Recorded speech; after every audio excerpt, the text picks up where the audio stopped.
sana na nimeridhika. Mmekuja kwa fujo. Anaye macho na anayesikio na kwanza.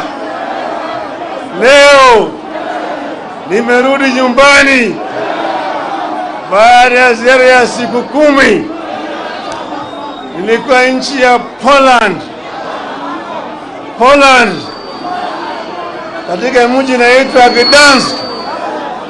Hapo kuna mahali bandari pale ambaye mtu anaitwa Lech Walesa alianza mapinduzi kule Poland, na hiyo mapinduzi ikatoa serikali katika nchi ya Poland, Urusi na Ulaya Mashariki yote. Sasa Bwana Walesha amenituma na salamu kwenu. Mmechukua? Mmepokea? Mmepokea?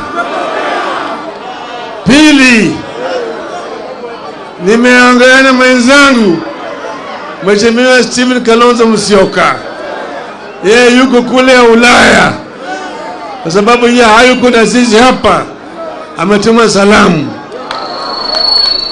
Pia ndugu yetu Uhuru Kenyatta ametuma salamu. Mnapokea? Mnapokea? Leo ni siku muhimu sana.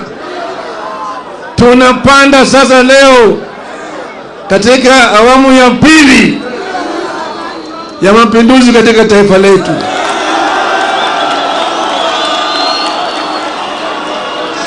Kwa hivyo nataka mniruhusu kwanza niongee na dunia mzima, nieleze sababu gani nataka kufanya.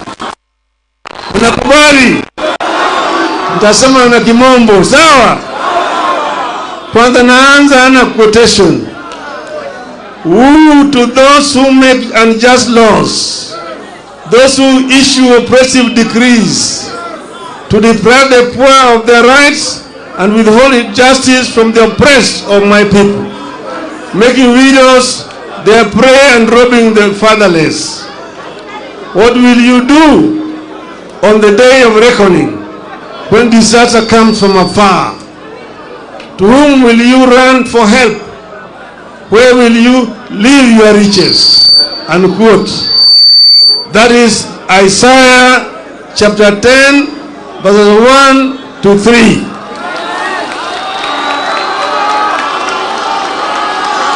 Mr. William RUTO used to love this verse. I hope he still does. Dear Kenyans, last week we were betrayed in this city. Our representatives conspired with an executive and abandoned us at our hour of need by voting for the punitive Finance Bill 2023. Yesterday,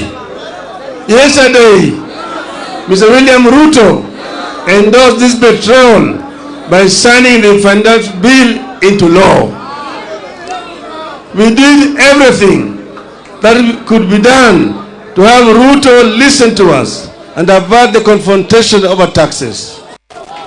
We positioned the authorities and institutions. We demonstrated. We prayed in the house of worship. We begged to be heard. We sought amendments, and we pleaded with the members of parliament to stand up for us. Our petitions were thrown to the dustbin by RUTO's tyrannical hands. He slighted our pleas and violently dispatched our petitioners. Effective next week, therefore, fuel taxes rises from 8% to 16%.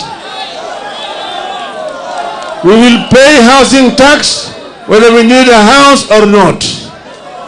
The cost of basic goods, which has been weighing Kenyans down, is going up from next week again. At a time like this, silence would be a betrayal to the country. Silence will be treason. We cannot be a nation of people who, having eyes, refuse to see, and having ears, refuse to hear. We have suffered a cruel betrayal of our trust and confidence in the ability of our representatives to protect us. We must punish the traitors, and we must force a repeal of the Finance Act. But what happened this past week and yesterday is not just about the Finance Act. This is about the re-emergence of a dictatorship under leaders who cut their teeth and honed their political skills in an infamous school of dictatorship. We all know where RUTO, Mr. William Ruto, is coming from. We all know where Rigathi Gachagua is coming from.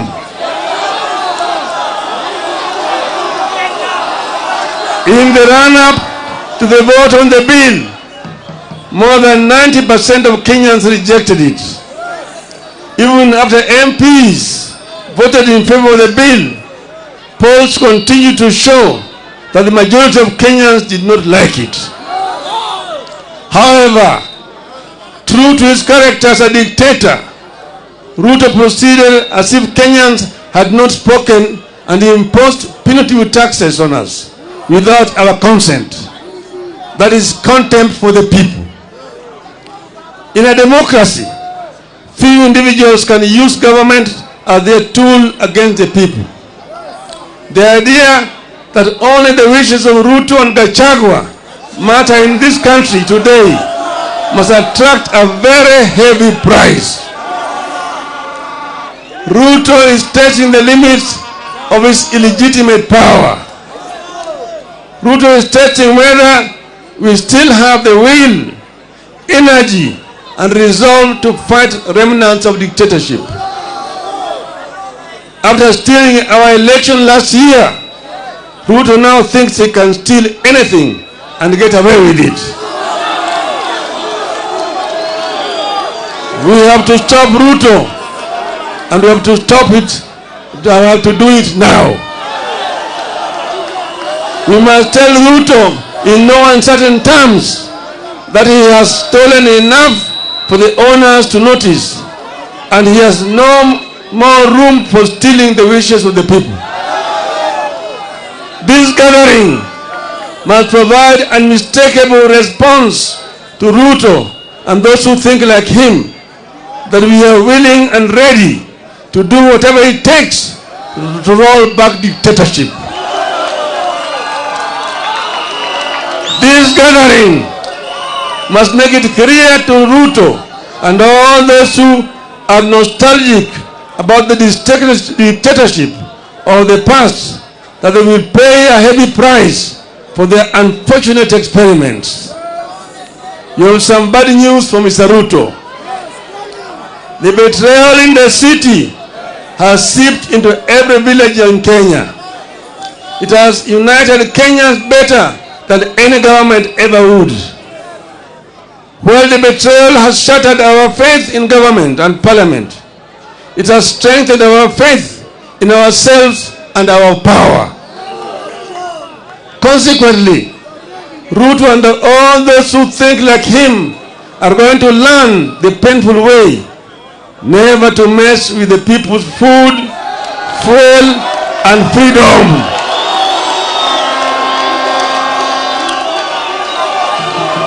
Hello? RUTO and his ilk are going to learn the hard way that Kenyans are fed up but not helpless. In this time of desperation in the country, RUTO is selling illusions of hope to our people with the phantom proposals that are meant to line the pockets of his cronies. It is wrong. It is cruel. It is evil. The question we must ask ourselves is, can a leader mean well for the people than the people do for themselves? The answer is no. Kenyans must not trust that insider smile that RUTO wears. it is betrayer's kiss. If Ruto meant well, he would have listened to the people. He did not, and now we must fight. Fellow Kenyans, comrades, a regime that has so blatantly ignored and betrayed us does not deserve our delegated power. We are taking back our sovereign power. We are going to the trenches ourselves to fight for ourselves. This regime does not deserve our obedience. We have no obligation to work for the success of a regime that has no interest in our success. We are the people. Sitasimama maovu yakitawala, sitasimama maovu yakitawala. Hello? There's no other option left. We must fight. We are going to fight everywhere and anywhere until the Finance Act is repealed. We will adopt a series of acts of civil disobedience to force this regime to recognize that we, the people, are supreme. Through civil disobedience, we will deny RUTO the taxes he thinks he can extort from us by force. Dear Kenyans, we have been abandoned by our leaders. We must now look out for each other and be our brothers and sisters keepers. Here, therefore, are my requests to you, my people of Kenya. Let us embrace tax boycotts. Let us deny RUTO the fuel tax by limiting consumption of petrol and diesel. One way to do this is to carpool. Let us arrange to make regular journeys in a single vehicle whenever possible. Give each other a ride. Cut down on non-essential travel. Walk instead of driving whenever possible.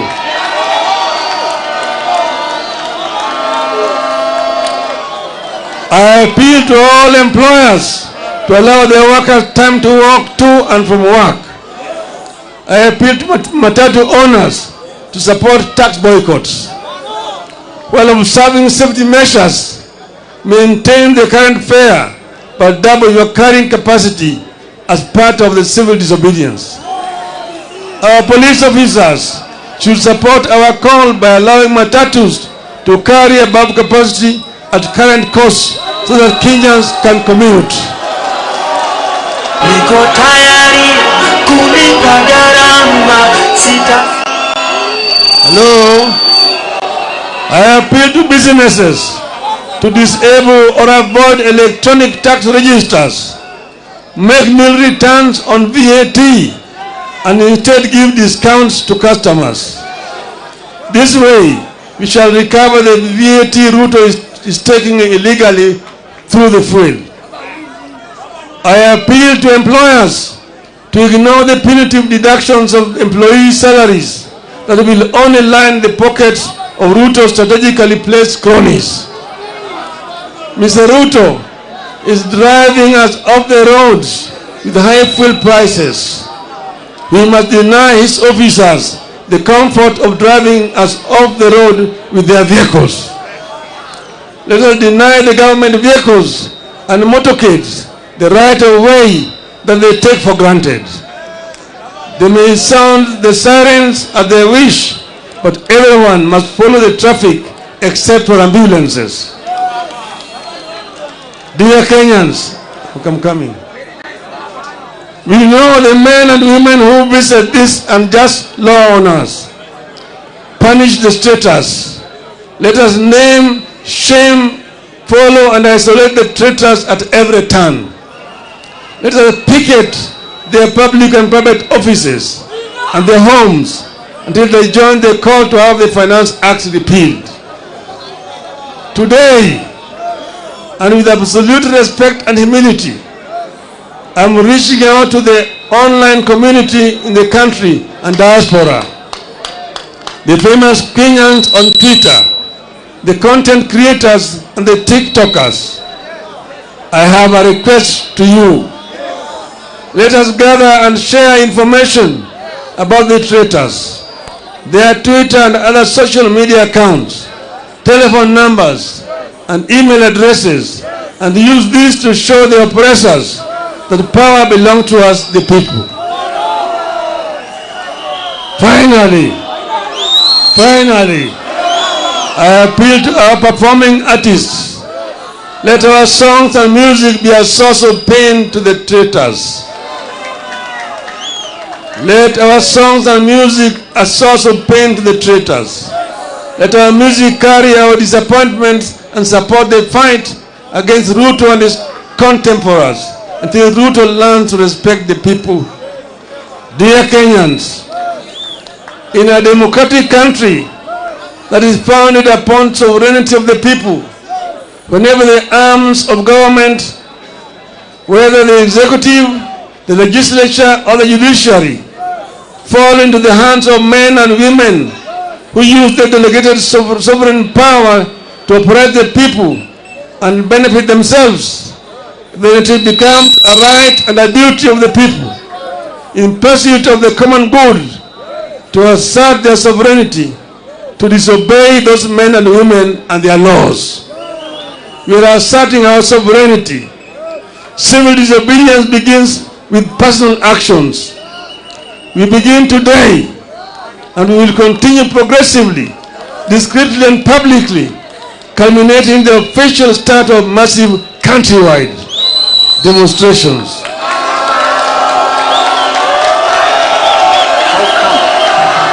That fuel in Uganda is cheaper than fuel in Kenya. To those who make unjust laws, to those issue oppressive decrees, let us get to work. Let us get to work. Tuanze kazi. Tuanze kazi. Tumesema hao watu wamesaliti jamii ya Kenya. Umma ya Kenya imesalitiwa na Bwana RUTO na wenzake, lakini Bwana Gachetha.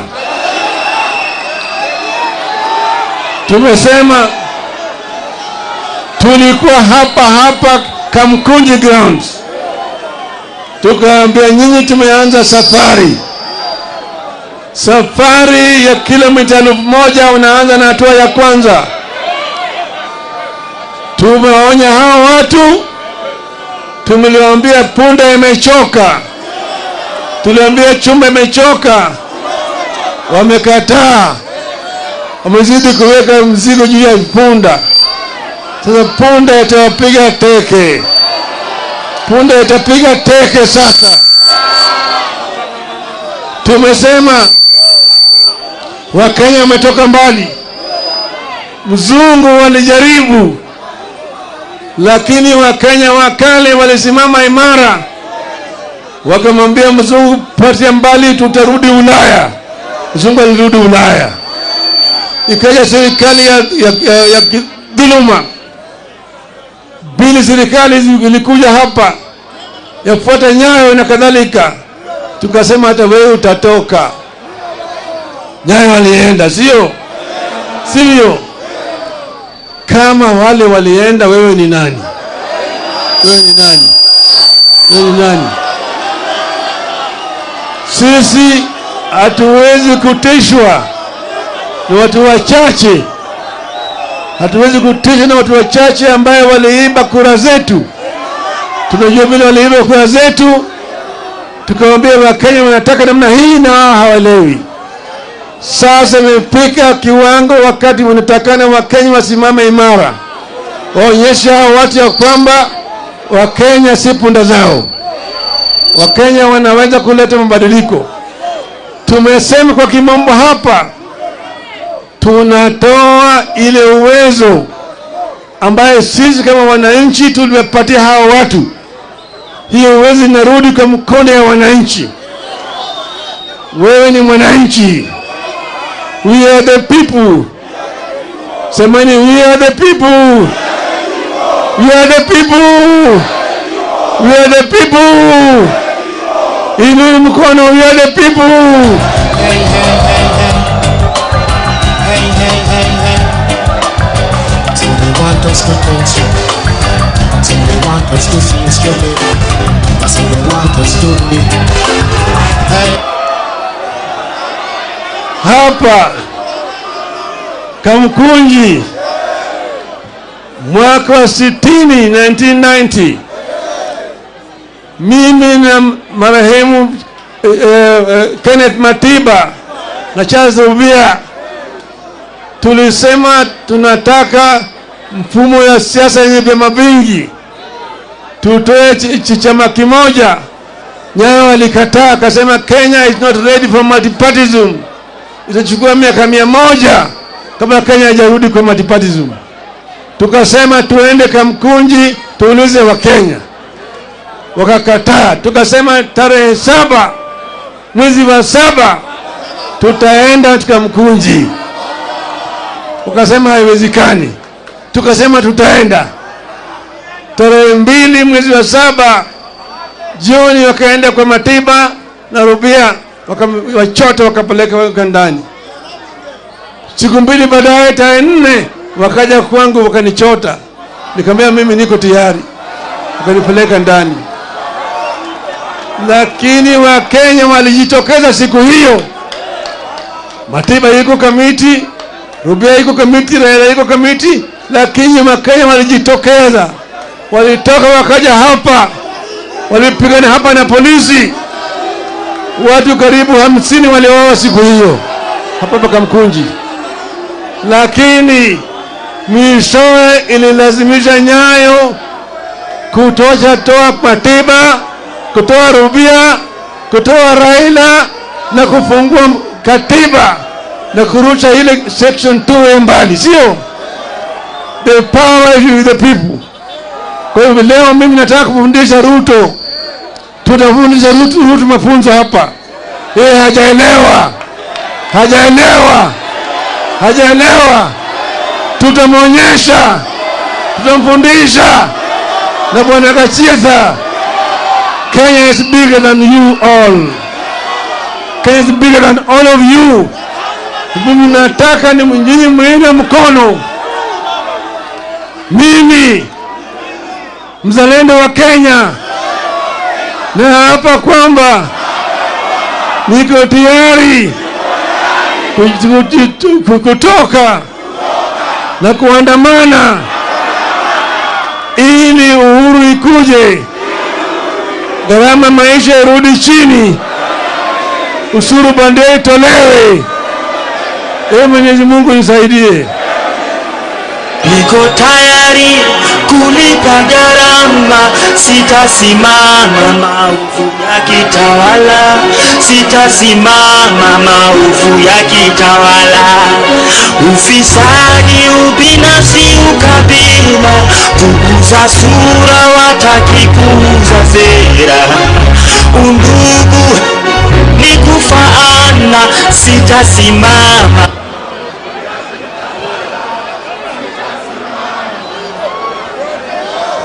Hello? Niko tayari. Hello? Mama Shujaa Martha Wangari Karua. Kamkunji